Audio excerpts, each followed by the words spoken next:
భగవద్గీతలో 3 శ్లోకాలు చెప్పబోతున్నాను. ఓం శ్రీకృష్ణ పరబ్రహ్మణే నమః. శ్రీమద్భగవద్గీత అత ద్వితీయోऽధ్యాయః. సాంఖ్యయోగః. శ్రీభగవానువాచ జాతస్య హి ధ్రువో మృత్యుః ధ్రువం జన్మ మృతస్య చ తస్మాదపరిహార్యేర్దే న త్వం శోచితుమర్హసి.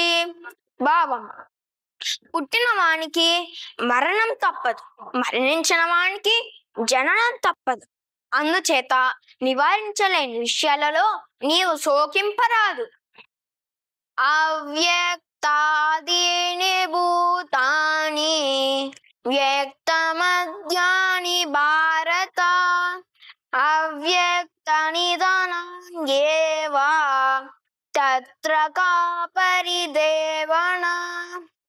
భావం: ఓ అర్జున, జీవుల మొదలు ఎక్కడో తెలియదు, మధ్య మాత్రం కనిపిస్తుంది, చనిపోయాక ఏమీ తెలియదు, ఇక విచారం దేనికి?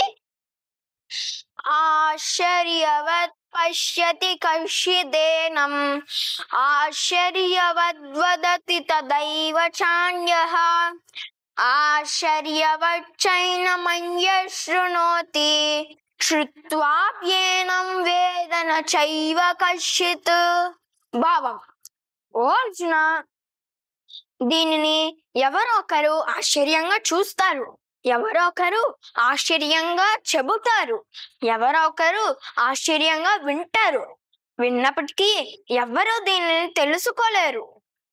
దీనిని బట్టి మన ఈ జీవితం శాశ్వతం కాదని, అశాశ్వతమైన ఈ శరీరం గురించి తెలుసుకున్నాం కదా.